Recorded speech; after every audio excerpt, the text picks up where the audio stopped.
स्वागत है दोस्तों आप सभी का हमारे YouTube चैनल पर। आज हम देखने जा रहे हैं कि आज का दिन क्यों खास है। क्योंकि आज के दिन को नेशनल स्पोर्ट्स डे के रूप में मनाया जाता है। क्या कारण था?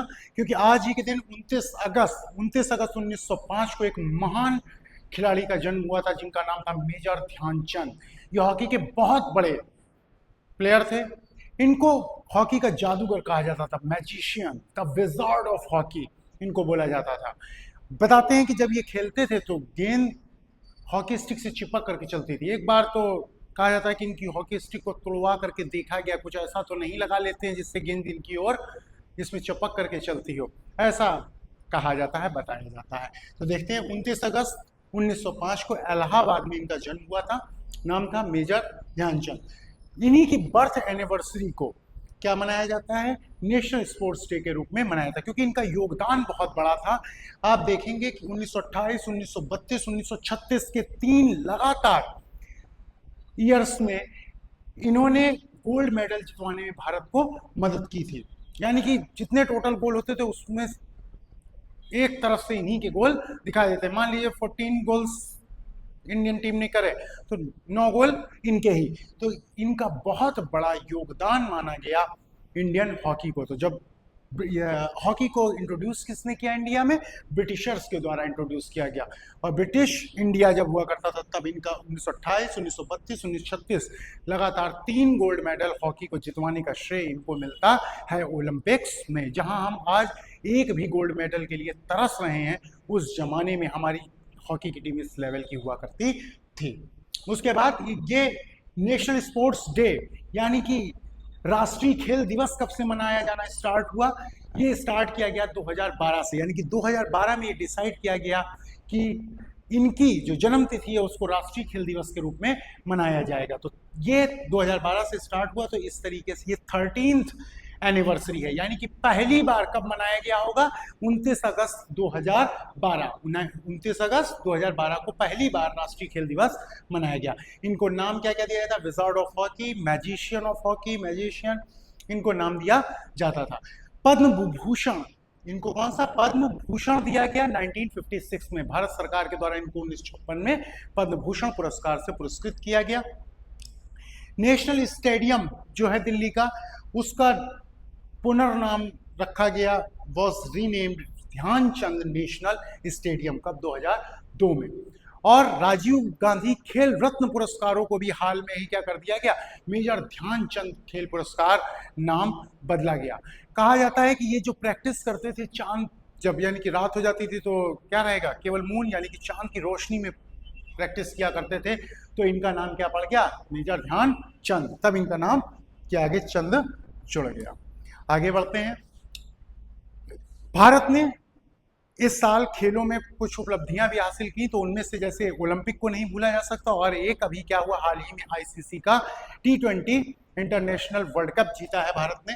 तो जो लास्ट मैच फाइनल हुआ था इंडिया और साउथ अफ्रीका के बीच में, भारत ने उस मैच में जीत दर्ज की थी। मैन ऑफ द मैच रहे थे Virat Kohli. Man of the series यानी पूरी सीरीज सबसे बेस्ट परफॉर्मेंस किसका माना गया? जसप्रीत बुमराह, जो बॉलर है इंडियन, तेज गेंदबाज। कैप्टन भारतीय टीम के कप्तान कौन थे? रोहित शर्मा, सॉरी शुक्ला लिख गया है, शर्मा कर लेंगे, ठीक है। अच्छा, इसके बाद रिटायरमेंट फ्रॉम इंटरनेशनल T20 यानी कि क्या हुआ है? T20 जो इंटरनेशनल मैचेस होंगे उनसे क्या किया गया है? 3 खिलाड़ियों ने हमारे रिटायरमेंट ले लिया है। कौन कौन से? रोहित शर्मा ने, विराट कोहली ने और रविंद्र जडेजा ने। यानी कि अब हम इनको T20 में इंटरनेशनल मैचेस में नहीं खेलता देख पाएंगे, आईपीएल में ये अपनी सेवाएं देते रहेंगे। आईपीएल में हम इनको खेलते देख सकते हैं बस T20, यानी कि जब इंडिया और पाकिस्तान का मुकाबला हो, इंडिया अफ्रीका का मुकाबला हो, उसमें नहीं देख पाएंगे।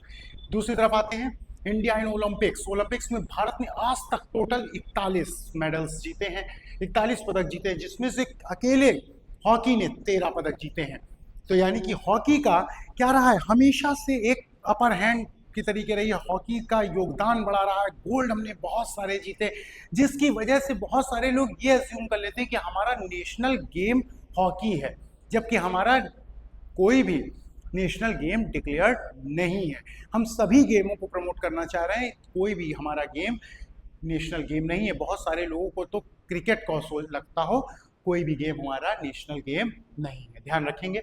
अभी अब की बार ओलंपिक्स कहाँ पर, पेरिस ओलंपिक जो हुए उसमें पिछले ओलंपिक्स, यानी ओलंपिक्स हर 4 साल में होते, तो पिछली बार जो ओलंपिक हुए थे टोक्यो ओलंपिक्स, उससे 1 पदक कम आया, यानी कि पिछली बार 7 पदक थे, इस बार 6 ही पदक आए हैं। पिछली बार हम गोल्ड भी जीते थे, इस बार हम गोल्ड से चूक गए हैं। आइए देखते हैं टोटल इस बार हमने कितने मेडल्स जीते हैं। पदक जीते 6, जिसमें से 1 सिल्वर पदक जीता है नीरज चोपड़ा, जिनसे पूरी उम्मीद लगाई जा रही थी कि स्वर्ण जीतेंगे, गोल्ड मेडल जीत के आएंगे। वो थे हमारे जैवलिन थ्रो, भाला फेंक प्रतियोगिता के नीरज चोपड़ा। लगातार पिछले कई वर्षों से अच्छा प्रदर्शन कर रहे थे, हर जगह गोल्ड ही मिल रहा था, लेकिन यहाँ पर सिल्वर से ही इनको संतोष करना पड़ गया, क्योंकि इनके हमारे ही पड़ोसी मुल्क पाकिस्तान के एक भाला फेंकने वाले अरशद नदीम, उनको इन्होंने कुछ गुरु मंत्र सिखाए, इन्होंने सिखाया कि फेंकना कैसे है। इन्होंने उसको भाला खरीदवाया जब उसके पास भाला नहीं था, और अब क्या हुआ, वो गोल्ड मेडल प्राप्त किए और इनको सिल्वर मेडल ही मिला। तो बहुत सारे लोग अलग अलग बातें बना रहे हैं, जैसे कि कुछ बता रहे हैं कि कभी अपना स्ट्रेटजी बताना नहीं चाहिए और नीरज चोपड़ा ने गलती किया है, अपना गुरु मंत्र दे दिया, ये सब तो खैर डिबेट का विषय है, देना चाहिए या नहीं देना चाहिए। अगर इस तरीके से देखा जाए तो इंडिया में आईपीएल भी नहीं होना चाहिए, क्योंकि आईपीएल में तो सभी देशों के खिलाड़ी आते हैं, वो हमारी कमजोरियों के बारे में जानते हैं, तो कमजोरी के बारे में जानते हैं तो कभी कभी कुछ हमें फायदे भी होते हैं, उनकी भी कमजोरियों के बारे में हम जानते हैं। इसी तरीके अगर नीरज चोपड़ा ने उनकी कोई मदद कर दी और हमारे पैसों से अगर उनका भाला आ गया है, उन्होंने जीत लिया है, तो ठीक है, उनको खुश होने दो, अगली बार प्रतियोगिता में देखा जाएगा। देखते हैं, तो ये जो सिल्वर जीता नीरज चोपड़ा ने, तो ये जैवलिन थ्रो में इन्होंने जो फेंका था भाला, वो कितनी दूरी पे जाके गिरा था, 89.34 मीटर पर, और गोल्ड जीता है पाकिस्तान के अरशद नदीम। दोनों ही क्वेश्चंस बहुत इंपॉर्टेंट है। गोल्ड इस बार किसने जीता, क्योंकि पाकिस्तान हमारा पड़ोसी राज्य है। अब 92.97 मीटर का इन्होंने कितना ठोका, 92.97 मीटर, और ये वर्ल्ड रिकॉर्ड बन गया।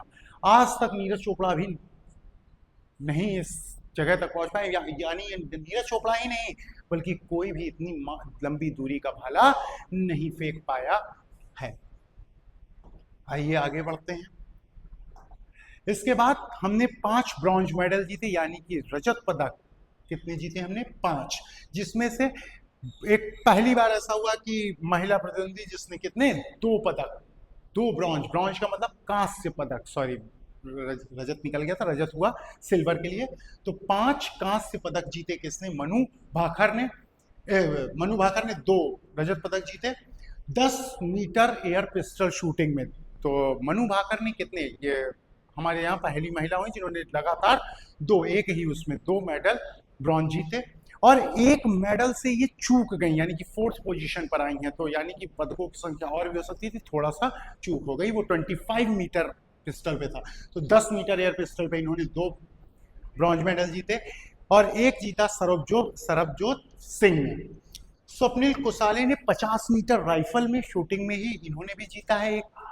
उसके बाद अमन सहरावत जिन्होंने 57 केजी फ्री स्टाइल रेसलिंग में एक ब्रॉन्ज मेडल जीता, और अमन सहरावत जो है सबसे कम उम्र में पदक जीतने वाले बन गए हैं इंडिया की तरफ से। और एक खास बात, ये जो रेसलिंग था इसमें एकमात्र मेल ये नाम निर्देशित हुए, केवल एक ही मेल का नाम वहां पर ओलंपिक्स में आ पाया था। हॉकी में हमारी टीम ने 1 पदक जीता है। इसके साथ एक बहुत इंपॉर्टेंट क्वेश्चन जो बन सकता है, खेल हस्तियों से भी कभी कभी क्वेश्चन पूछ दिया था कि ये किस खेल से संबंधित है। इसके लिए याद रखें, PR Sreejesh Indian hockey team के गोलकीपर थे, उन्होंने इसके बाद संन्यास ले लिया।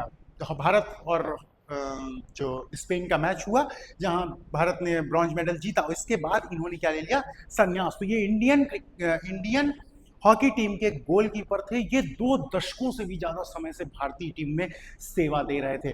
इनके लिए इससे अच्छा दिन कौन सा हो सकता था कि जिन्होंने इनको ब्रॉन्ज मेडल के साथ विदाई दी भारतीय टीम ने। तो पीआर श्रीजेश याद रखेंगे किस खेल संबंधित थे, हॉकी, और गोलकीपर थे। बहुत लंबे समय तक इन्होंने अपनी सेवाएं भारतीय टीम को प्रदान करी हैं, तो ये पूछा जा सकता है, ये ध्यान रखेंगे, और ये तो बहुत इम्पोर्टेंट है। अगर आपको हमारे वीडियो अच्छे लग रहे हैं तो आप चैनल को सब्सक्राइब करें, लाइक करें और कमेंट करें। धन्यवाद।